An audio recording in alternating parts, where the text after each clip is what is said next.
thank you for joining today's Legal Value Network webinar. I'm Alexander Eula, Program Manager for LVN. A special thank you to our sponsor, Litera, for making today's webinar possible. Before we get started, I would like to go through a few housekeeping notes. Today's session will be recorded and will be using Zoom webinar. Therefore, attendees will be muted and cameras off. We encourage you to use the Q&A feature to ask the presenters questions throughout the webinar and use the chat box feature to interact with other attendees. The opinions expressed during today's webinar are solely the panelists and do not express the views or opinions of their respective employers. Now I'd like to introduce our moderator for today's session, Director, International Product Sales for Litera, Freddie Hustler.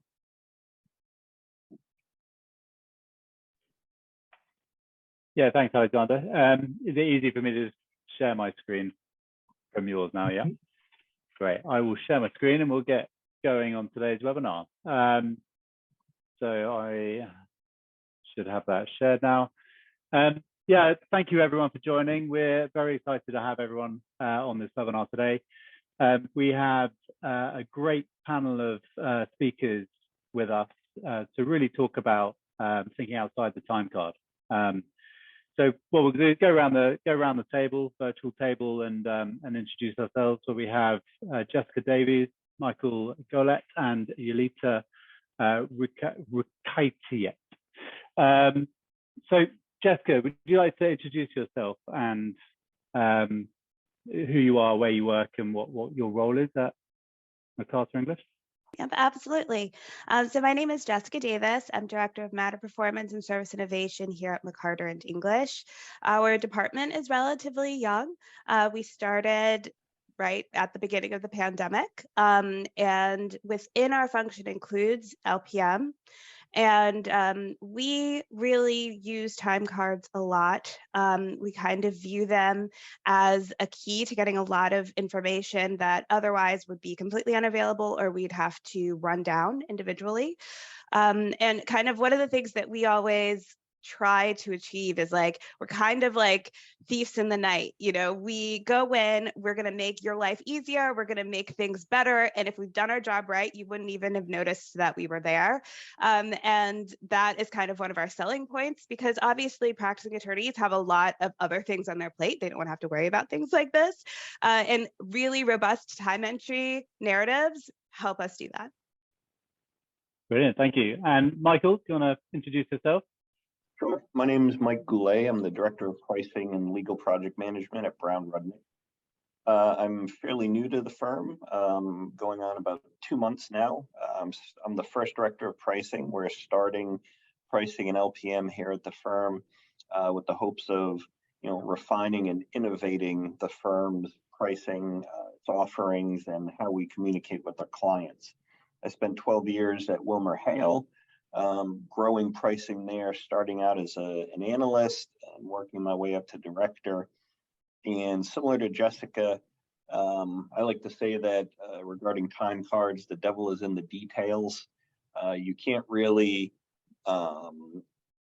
price, come up with comparables or budget for a matter just by looking at the top level numbers. You have to get into the weeds to figure out what happened, when, and why. So, the lifeblood of a pricing team is the time entry. Brilliant. And then Yolita, how about yourself? Hello, everyone. So I'm Yolita Rukaitiet. Well done, Freddie, for trying to pronounce my Lithuanian family name. 10 points for that. I am based in the Netherlands, and I'm responsible for product management at Clocktimizer. I joined Clocktimizer 3 years ago. And in my role as a product manager, I basically try to get customer input and market knowledge to help develop applications, appropriate applications and features and functionalities to help solve various problems that law firms face. Since I don't have legal background, of course, working with our customers like Jessica and Mike is very valuable to me. And I'm looking forward to see what additional learnings we'll learn all together. Time card, from my perspective, as the vendor, as the product manager, is really the core of Clocktimizer. It's a base for everything that we do. And I'm sure we'll get to the details of that during this chat today. Brilliant. Yeah, thank you all. And then finally, myself, I'm Freddie Hustler. So I'm the Director of International Product Sales for Latera. So my role, I lead the sales team that are responsible for firm intelligence products at Latera and also the workflow products. In this instance, we are talking about Clocktimizer today. Clocktimizer is a product that sits within our firm intelligence product segment. And within that segment, we also have products such as foundation software and concept. So with these three products in the firm intelligence umbrella, we really look at the data of a firm that is around the business of law.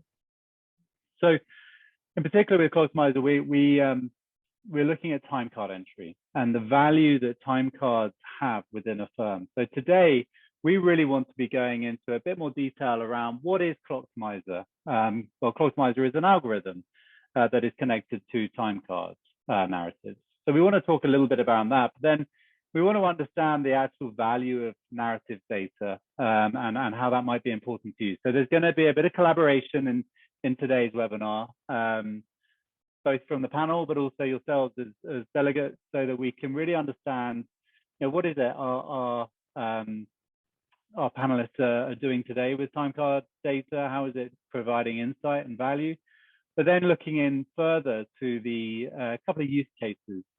So in particular, looking at how the devil in the detail that Jessica likes to talk to, and how that communication can be clearer with your clients around invoicing, around understanding what is it that you're entering into your time cards and providing transparency to your clients. Then there's the view on how the data can also help with practice management. How can you look at some time card data and understand what is it that's happening within your practice, and how can you actually make material change or drive efficiency changes within your practice through actually analyzing the data. We want to make sure that is not seen as a daunting or scary exercise. We want to ensure that everyone can see real use cases from both Jessica and Mike's experiences. Then there comes the actual how are firms looking at this as real ROI. So what are the activities that are happening and how are we seeing the ROI? Then we'll wrap it up at the end with a few key takeaways to then move and close out the session. So what we'll do is I'll hand over to you, Lisa, now, and she'll be able to go into actually what is Clocktimizer, what is the background as product manager of Clocktimizer, what is it doing and what value is it bringing? Great, and this time card illustration illustrates it perfectly well what is the core of Clocktimizer. So Clocktimizer has a natural language processing algorithm. The need for that was actually born back in 2014 when one of our co-founders, Peter van der Hoeven, he worked as a M&A lawyer at DLA Piper, and he noticed the problem firsthand. There was a lot of inaccurate time cards, inaccurate coding, making it very difficult for operational teams to understand who was doing what, where, at what cost, and when was the work done. So Peter teamed up with our former CTO, Bram, and they started gathering data, looking through tons of data and narratives and understanding what work was done and what keywords need to be picked up by the algorithm to then assign automatically activities. So what in this example, as you see, where Eric worked on several emails from all parties regarding closing, transfer deed, and SBA. So Clocktimizer runs through millions of time narratives almost in a blink of an eye. I think we had some customers actually counting. It was 36 seconds to run through a huge file of narratives, which of course manually would take a long time to do. And the natural language processing algorithm assigns these activities. We're also able to identify typos, unless of course they are too creative, and abbreviations, which I heard recently are very popular at law firms. So this is more from, of course, product side, what the algorithm is and how it works. And of course, there are a lot of features that I could end up talking for hours, but I would love to pass it on, of course, to Jessica and Mike as well too. Would love to hear from you as well, what the algorithm and what the time, or even before looking at the algorithm, what does time card data mean to you and what value does it bring? And I think in the next slide, Jessica, maybe you can share some points around this. What does that mean to you? Yeah, so this is actually a slide that's directly out of our time entry compliance training that we do for sometimes it's new employees or client teams. And it's something that I think a lot of people want to not really pay a lot of attention to. It seems like an afterthought, but it really is very important. You have the slide in front of you, so I'm not going to read through it, but I think the main takeaways are a lot of people are depending on your time entry data, not just a name, not just a task, an activity code, but the actual narratives. Everything that we do as a law firm in terms of our KPIs are driven by our time and our time entry information. And it's not just law firms, also clients. They're very focused on making sure that they're managing their budgets, and a part of that budget is often outside of counsel legal spend. And so it's critical for them as well.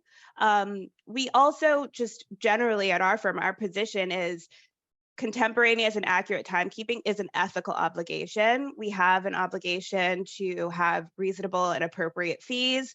And so in order to make sure that we're doing that, we expect our timekeepers to consider this as a core and fundamental part of being a good and ethical lawyer. And then last but not least, it's how you tell the story of what you're actually doing. So, we often make a lot of promises when we're pitching or bringing in work. And this is where we put, where you put your money where your mouth is and you say, this is what you're paying for. And often the audience for your invoices are much broader than your individual work product. And so it's really important to think of it in that way. Brilliant, thanks, Jessica. And Mike, before we go into the poll, do you have anything you wanted to add around the importance of narratives and time entry within your role? And then we'll go to a poll and ask how the audience see that and open up the dialogue.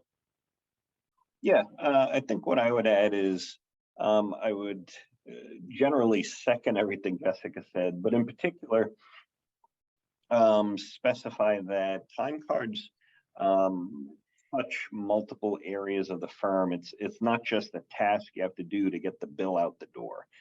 In fact, it's if you're waiting till last week of the month to enter your time, you're missing a lot of key aspects that the time entries help with. It's a communications tool for the client, obviously, but it's also an internal communications tool because it allows for that monitoring of budget versus actual, especially on those fast-moving matters where the client wants and requires daily updates, for instance.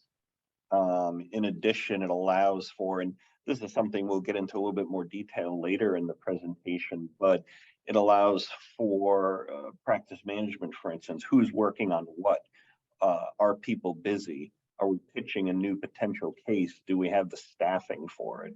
And it allows for measuring of profitability by reviewing again, who's working on what, are the right people working on the right tasks.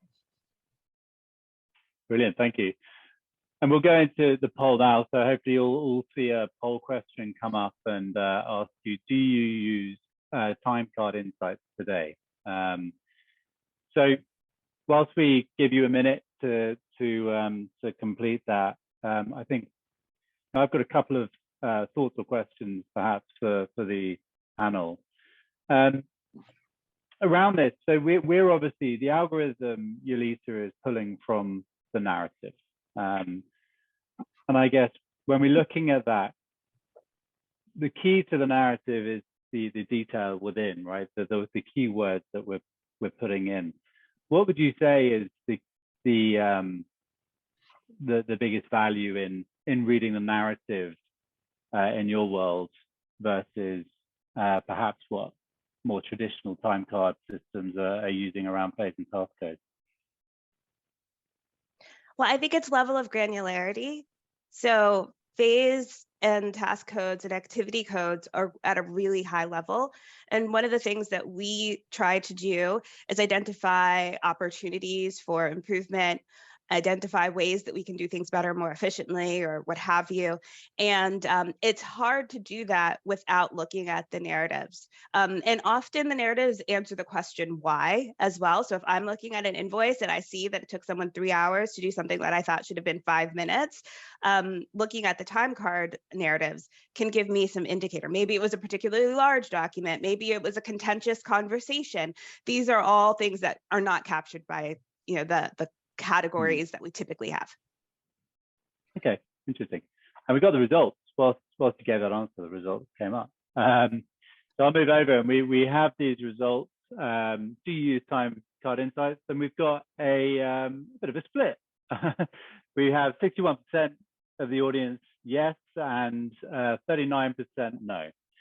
So that's really interesting. So we have a fairly good split. I guess it's now about, well, how are you, Jessica and Mike, using them? And let's go into a couple of use cases where you're seeing value from them.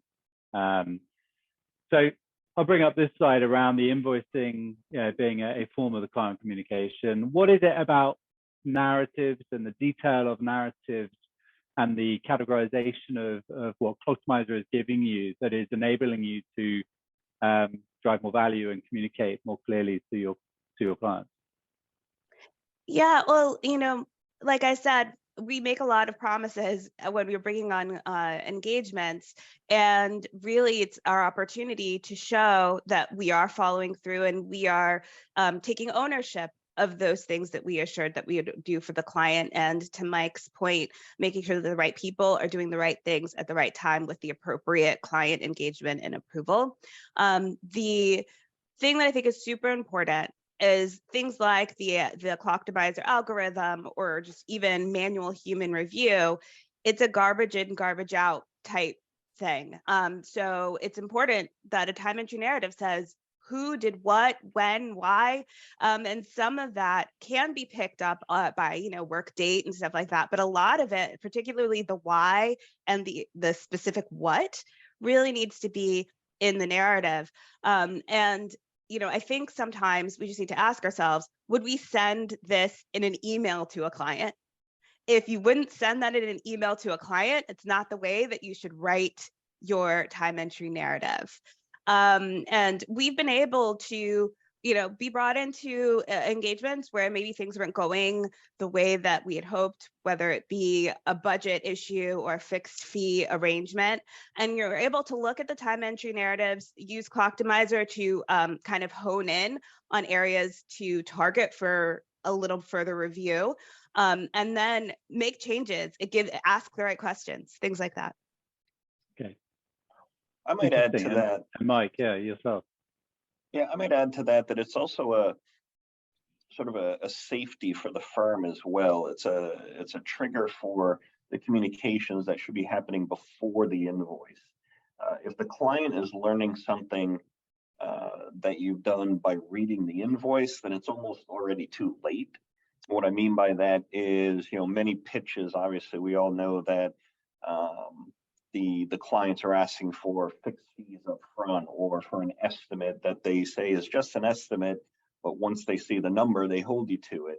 So reviewing the narratives, reviewing the time cards internally in the firm allows you to identify where out of scope work happened. That way you can start the conversation, 3-4 weeks before the invoice even goes out the door.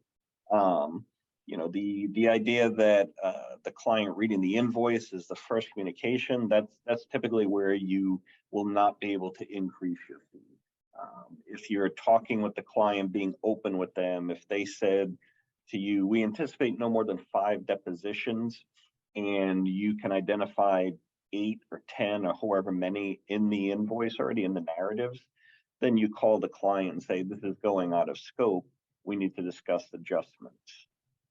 Interesting. So you almost see that going from the reactive world of here is what we've done, to a proactive Pricing is method completely, pricing is and has the capability and should be a proactive force for the firm. We've actually sent along a Clocktimizer report as part of that conversation. And eventually, we were able to expand the fee agreement. It was a fixed rate thing, and we were able to get more on top of it because of that report and the conversations. And did you find that because, as Mike says, being able to identify it 2-3 weeks prior is enabling you to kind of set the scene and say, we are approaching out of scope work here. This is why, and this is where with the detail, to then engage and say, how would you, how do we proceed? Absolutely, yeah.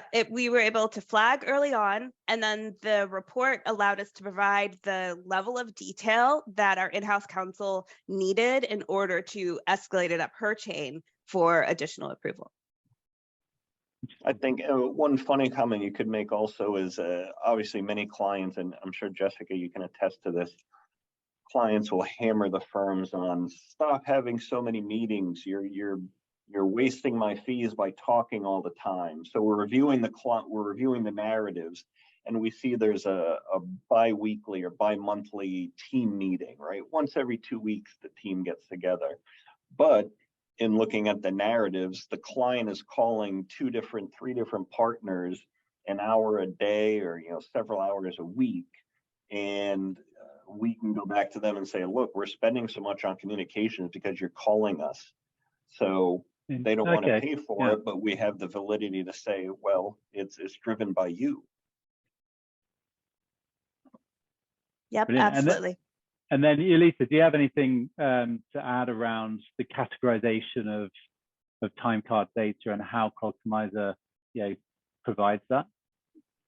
Yes, and I think, Jessica, you shared a great example, which I believe we cover in the next slide, where how Clocktimizer uses how we aggregate some of these data outputs to help law firms have more targeted approach.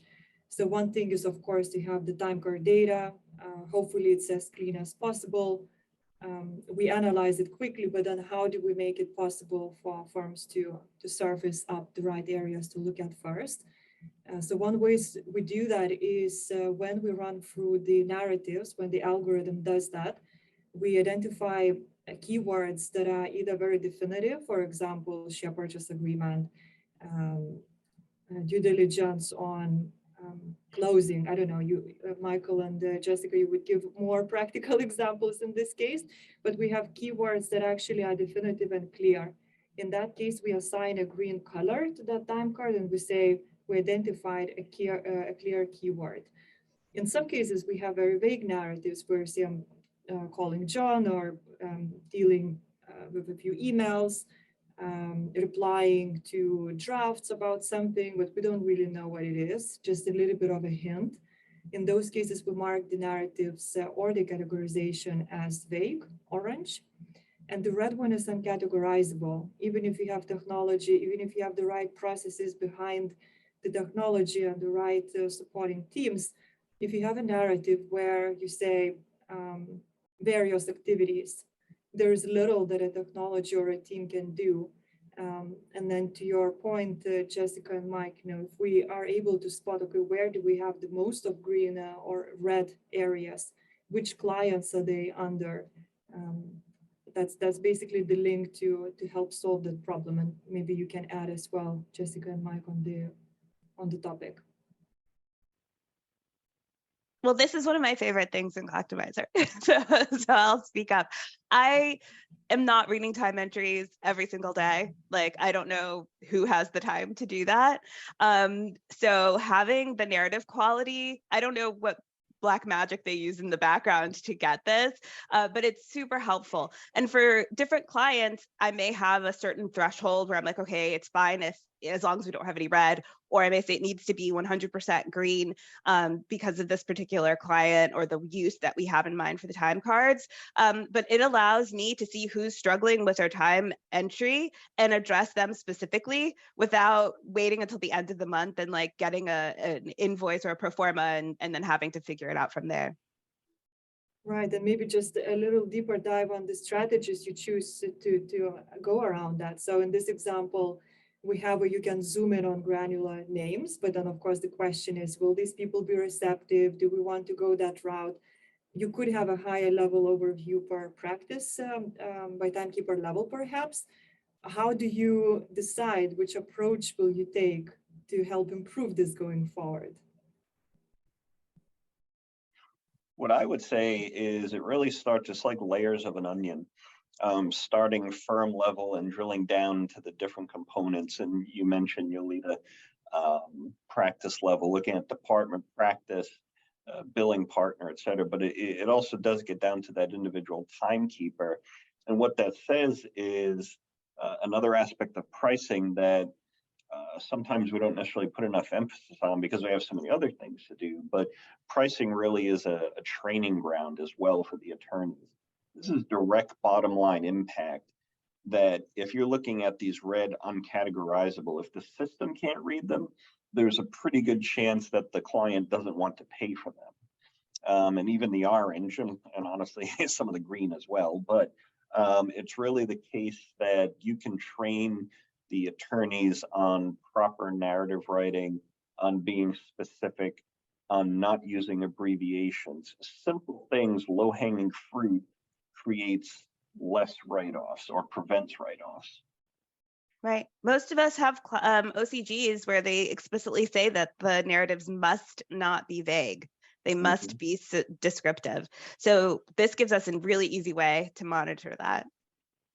And do you use the Jessica internally more than externally? So I'm guessing you use this in a method to change behavior around narratives, provide visual insight and dashboarding to enable a fee earner to understand what good looks like. Does it set those precedents internally? Yeah, so this would be something I would definitely only use internally. I haven't shared this externally before because I think that in their e-billing systems, they tend to have other sophisticated ways of analyzing our time cards. And I do find that it's, very helpful for training behavior in identifying early on making edits, because I don't know if anyone's had to coordinate an effort of revising a month's worth or sometimes more of time entries. It's a lot easier to nip it in the bud than it is to go back and do revisions. Do you see a threshold? So in this example, we have Eliza Angel, whose uncategorizable percentage is rather higher than Mike Ross, for example. Do you use that to go in and allow them to make changes in smaller data sets to then improve it back into green? Yeah, it's like for me, I don't think we should ever have anything that's uncategorizable, regardless of how we're using it. Like we should not have red. Whether we have some yellow really depends on, like, if it's a fixed fee arrangement where we're not actually sending the invoices out to the client, then having some yellow may make sense as long as we internally can understand what was happening and we can make sure that we're doing things as efficiently and maximizing profitability as much as we can. But yeah, absolutely. I would definitely talk to Eliza first. One other thing I would bring up, Freddie, and this is a credit to Latera and Clocktimizer, but Clocktimizer obviously is very open to communications and discussing the algorithm. While these might be uncategorizable or vague, it goes both ways. It might be something that is truly uncategorizable, but it also might be something the algorithm's not picking up. And that's a clear opportunity to talk with Yolita, to talk with Clocktimizer, to help get the algorithm adjusted. That's one of the key benefits that I've experienced is the algorithm keeps getting better because of this client input. So there might be something that is new, a new terminology, new way of phrasing something, and we can get the algorithm updated. Definitely, we appreciate that collaboration as well from Clocktimizer and Latera perspective as well. And maybe worth highlighting as well that the learnings we make from all of our customers are improving the same algorithm. So there are some customizations, of course, we can allow per customer, but also everybody can equally benefit from ever developing and growing algorithm. So the collaboration, of course, is critical for us as well. That's great. And I guess this has covered off really nicely the ability to look at narrative quality and the importance of that and application use. If we move forward and we start, if I can move forward, there we go. I guess this data transitions nicely into not just the narrative quality, but also the bit that Mike, you mentioned earlier around practice management. How does the categorization and detail of the data help you around practice management? I guess this slide is talking to what junior associates are doing on a weekly, monthly basis. How is that working for you of Brown Rudnick and Wilmer Hill? Well, a couple of different ways. One, at a high level, it allows us to see systemically who's busy, who's not, who has availability. So it allows us to know, from a staffing standpoint, are we overstaffed? Are we understaffed? Where can we fit or move more people? It allows for cross-selling. Many clients, we have cross-selling opportunities in different practices, well as that practice able to take on the work. It also helps from a practice management standpoint with pitches and RFPs. Obviously, we also have the benefit of, say, foundation and knowledge management to show who has experience in things. This visualization here allows you to see at either the title or specific timekeeper level, well, who really has done some share purchase agreements in the past couple of years? Who's had experience on, name something, motion to dismiss, motions in limine. So it really helps us to refine who are our go-to people for different tasks, for different work. I've seen plenty of occasions, especially at Wilmer, where a very unique piece of work has come up, and you need to do a quick identification of who, if anyone, has worked on that. So what's the usual course of action? You call up various partners in the practice. Hey, did you ever do this? Do you know anyone that's done it? You look through various databases, or you can come here and search on terms, phrases, types of work. Yeah, I would also say that this type of breakdown in the fee comparison module is really helpful, because you can take a look at, maybe there's an activity that looks like it's out of whack when you look at like the amount of time you would expect to be on that activity, and there's actually a little bar at the side that shows you who was doing that, and you can usually figure it out by rate. And maybe it's the fact that someone who was not level appropriate was engaging in that activity, and we know that we need to have some controls in place, and like you said, it's an opportunity for coaching and development. Great point. Yeah. So that may echo this, well, that may go deeper into this slide here, where you have junior associates running closing activity, where 14% in this example is around closing, but maybe a junior associate should not be doing any closing, and we can drill down, understand, and take action with the practice manager, and generally improve that kind of the narrative around that. And then I guess moving forward, we go into, Mike, a bit more detail around the who is available, and this slide kind of gives us that context for you. Is there anything else you'd like to add, either Mike or even Jessica and Yulita, around this slide, around availability of staffing? I think generally it's really just a great visualization here of what the junior associate team has been working on. If you were to layer on top of this activities, it again would show you the flow of work on what a group or a title has been working on. So the visualization itself is just a good representation of the firm working over time. So I did not have Clocktimizer when I did practice management in the past. But one thing that I think this would have really helped with is sometimes people look busy and you don't know exactly why they're busy, but then that can clear up. So for example, if it's a litigation group, people may be really busy because they're currently in trial. That trial will end, and then there may be a petering off. And we want to make sure that obviously after everybody catches their breath, we get those people back working and they're staffed up so they can hit their bonuses and all of those other goals and that they have. But sometimes if you just see the numbers, you think, oh, they're good, they're fine. Maybe I can add as well from where I sit as a product manager, try to identify what problems we should help solve law firms. And this year especially, we've been hearing quite a bit of not knowing who is available and who should be staffed on the right project is definitely a challenge for many. So although with Clocktimizer and also now we teamed up with Foundation as well, have multiple integrations, we are coming close to that, at least indicating who those people are and how busy they have been historically.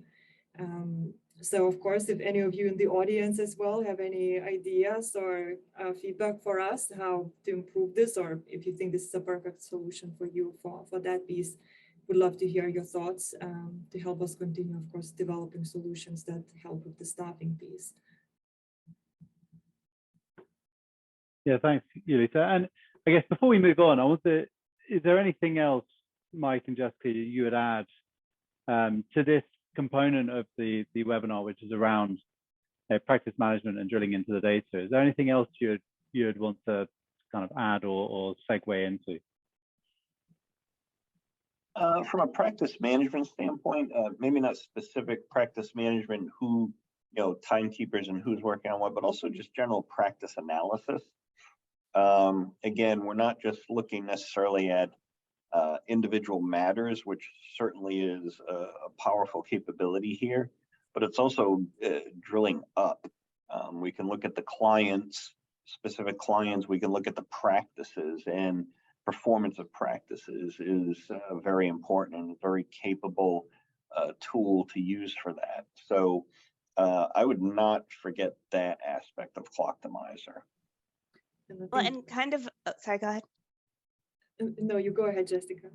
Well, I was just going to piggyback on that by saying we're able to pull in industry information as well out of our accounting system. So you could take a look at the industries, what you're doing in those industries, and then look for the clients that you may have in that industry who you're not doing those like big things, right? And that's an opportunity to expand, cross-sell, to Mike's point.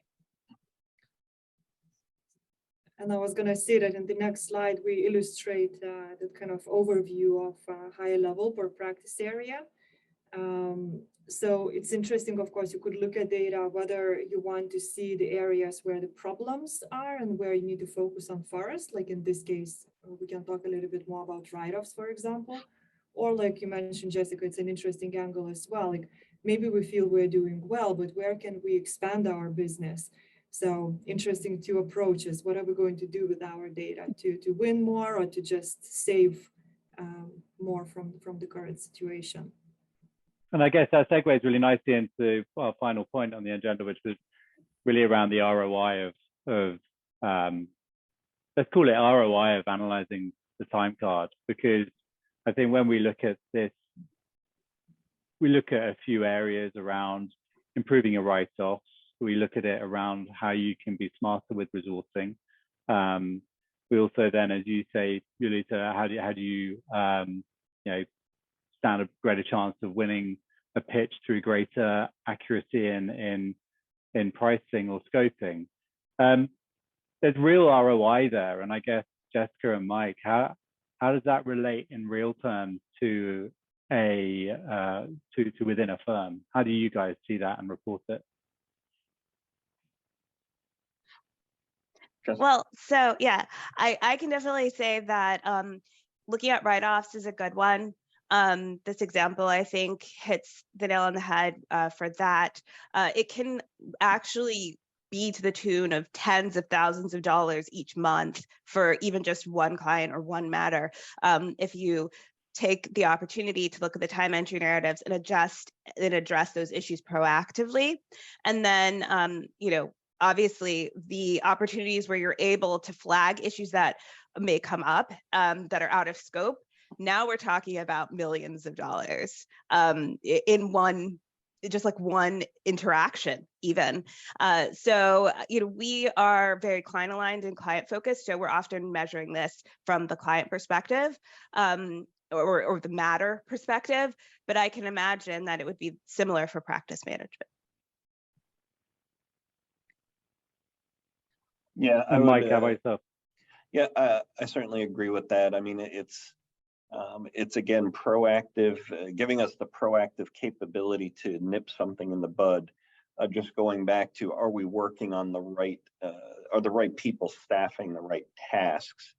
It has that, other than bringing in more revenue, it also has the capability to drive you towards bringing in more profitable revenue. If you have the right timekeepers allocated, the fees might be lower than if you had partners doing everything, but you have more profitable dollars. So in the long run, it allows you to be a more profitable firm. So in general, I just think that using the tool to analyze all aspects of the time card has so many different impacts. It's going to impact an individual matter, allow you to price pitches better, but it's also going to allow you to bring in more profitable dollars on existing matters, on analyzing your practice group to get the appropriate staffing. You know, do we need to bring in more people? Can we cross-sell, like Jessica mentioned? So there's so many different areas that the individual time card touches that, you know, again, in my mind, my opinion, the time card really drives pricing. I think the time card, like a lot of the other metrics and KPIs, can help you identify the problems or something that's going well. And then the individual time card narratives are like the levers that you're like pulling in order to make something more profitable or you know, come up with a strategy to do that. And this Yulita, this write-off data is all coming from the source system. It's coming from the time and bidding system, correct? So this is real firm data that Clocktimizer is analyzing and providing reporting on. Is that right? Exactly. Yeah. So we pull data from financial systems, updated nightly, every night, and then fully import during the weekend. So the idea is that firms having this data at their fingertips, using tools like Clocktimizer, they would have nearly live data and a quick way to surface up the data. So it's, I think, like Jessica and Mike mentioned before, in multiple conversations we had, it's not that data is secret. You can access it in other systems. The speed to analyzing that and summarizing where do we have the most write-offs, and then of course drilling into granular details from there. That's basically what we do.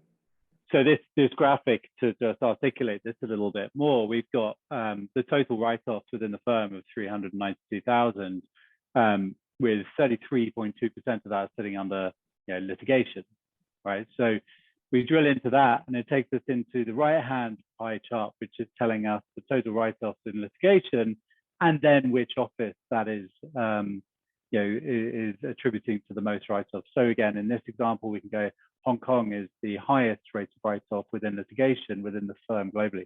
We can get there within, you know, seconds or minutes versus any kind of analysis, which is really interesting.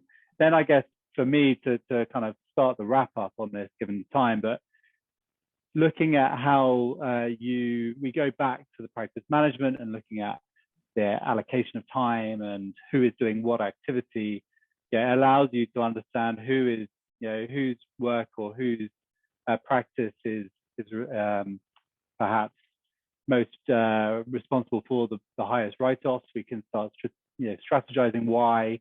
You look at the quality of narratives. So you can look at the input and make sure the behavioral change within the firm is improved, and therefore the output of the ROI aspect in what we have here is then driven forward.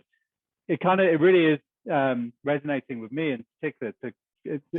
Everything we've spoken about all connects together and accumulates into, ultimately greater accuracy, more granular detail, and being able to pitch better, being able to analyze better and quicker.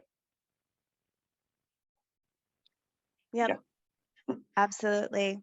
Yeah, and I think the time cards actually provide you, again, that story aspect of it, because you may see a lot of write-offs concentrated on a particular person or a particular office, but then when you dig in, maybe it's not something that's wrong with that person, that timekeeper. Maybe they are getting lots of requests for revisions from multiple people, or maybe even the client. And that's something that the higher level data is not going to give you. But the time card narrative information, now we have an action plan for how we can address that moving forward. So it creates context around each individual piece. Exactly. And therefore actually, where perhaps in the past where you're not necessarily driving into narratives and the detail, you're looking at that and causing judgment, or creating judgment on an individual based on historical trends that of archaic nature. Whereas actually now we can drill down and say, no, that's quite right. We can tweak it here and strategize, but it gives us that action. And then the final slide we had was kind of jumping on that as well, where I guess it's a graphic to try to look to visualize what write-off over time looks like. So just to articulate this and then perhaps open it up to you all to discuss. But in this graph, we're looking at over a 2-year period from January 18 to January 20. What was the cumulative write-off percentage year on year? So, for example, 2018, it was at 34. The firm looked to implement Clocktimizer in Jan 2019. That then gave them greater transparency and granularity to then look at actually write-offs went down to 4,000 in the first year of using it. I think that's a ROI measure that we look at here at Clocktimizer to say, implementing everything we talked about, everything Jessica might have opened up on. This is a material visual of actually stabilizing the write-off amount within a firm. Is that thing true, both Mike and Jessica, to you in practice today? So I would probably look at this a little bit differently, because I'd want to see the percentage of the total billing that this number reflects, but this is absolutely how I would analyze it, definitely comparing the write-off in 1 year versus another year. And sometimes we don't even wait that long. Sometimes we're looking at it week to week in terms of, what we think will be written off and the impacts of whatever changes that we've made. Because, to Mike's point, we want to get in there as soon as possible. Time is our widget, and we don't want to waste any of it. Yeah, exactly. I mean, I agree. I might look at this at a percentage level, but at absolute value dollar level, I mean, it's certainly telling. So yeah, this is definitely one area that we would review to look at what kind of impact we're having. And Mike, I think in your case, it's particularly interesting to hear maybe a little bit more about how you negotiated, or what role Clocktimizer plays in setting up pricing and legal project management department from the get-go, because I'm sure you had a discussion like what returns can the technology bring. So right. Apart from write-offs, what other areas do you feel like you see most returns? Looking at the tool as a whole and all the areas we can analyze, I mean, one of the best comments I could make regarding the tool is that it's a sort of a force multiplier. I'm coming in, starting a team. The firm knows that in order for this to be successful, we need to be able to spend money. We need tools and people, but it saves on FTE costs. We don't need to go in and hire people, hire a whole team of 3, 4, 5 analysts and a manager. That will come in time. but the tool gives us the ability to act as a pricing team. I have support, obviously, but the tool really is the team in essence. That's Yeah. of course And a when I huge, can a huge attest, compliment. yeah, and I can attest because I've been doing this pre these tools, that there are definitely reports that I used to spend a full day making in Excel that I can now get in like 5 minutes out of Clocktimizer. You have to stay really far, running the product, and that's really our goal, to save more time and to give you the tools to focus on areas for improvement, build these strategies, and focus time on that versus analyzing lines and lines of data in Excel. So that's great to hear. Yeah, that's been a fantastic conversation. And I guess now we'll progress into the second poll before we wrap up, which hopefully will appear on your screens any minute. There we go. Which is, where do you see Timecard insights adding the most value? Is it staffing? Is it client invoices to reduce write-downs and write-offs? Is it practice management process, pricing and budgeting, or qualifying ROI? So we'll give it a few seconds, and then we'll have a quick discussion and wrap the webinar up. I feel like this is a Sophie's choice. Yeah. This is where we realize we can select all. No. And of course, we understand that some of these overlap, so staffing for pricing and practice management, but it would be interesting to see the general Yeah, I think for me, the biggest takeaway from this is just understanding the value that the Clocktimizer data provides versus just the platform itself. The analysis that both Jessica and Mike are both running within the firm, purely from what the algorithm is outputting, is really quite interesting, and how that all connects together to tell a greater story than perhaps just very individual point solutions on, whether it might be pricing comparison or budgeting, or there is a lot we can be doing with that data. And I think from a Yolita perspective, it's how can we do that more, and where does the future take it?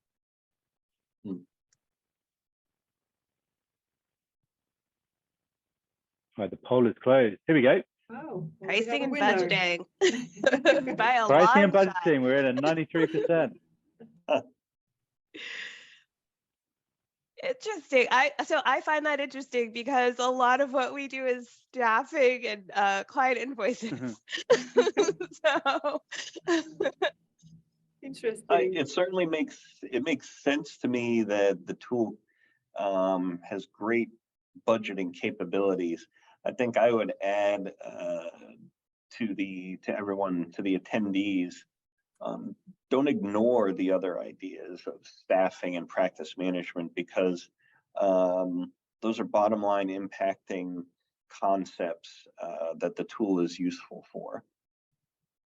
absolutely. And I think, I was in a similar position where I started a department from scratch. And at those stages, being able to draw a direct line to bottom line is critical. And that's one of the reasons why, we focused on the areas that we did. Yep. Yeah, well, thank you both. It's been really interesting talking to you both, and Yolita as well. I guess the next step is for us to wrap this up and get on with our days. But I really appreciate the time you spent, before this and also on the webinar. It's been really insightful, and thank you. And we look forward to what the next webinar may entail for us. But any questions, please, to the audience, please get in touch with ourselves and connect with us on LinkedIn, and we're here to answer any questions you may have. Thank you so much for having me. It's been a pleasure. Yeah, I learn something new every time. Yep. Thank you very much, everyone, and the audience as well. Have a lovely evening, afternoon, probably for some, or still morning. Thank you all. Take care. Yes, thank you, everyone. Bye-bye.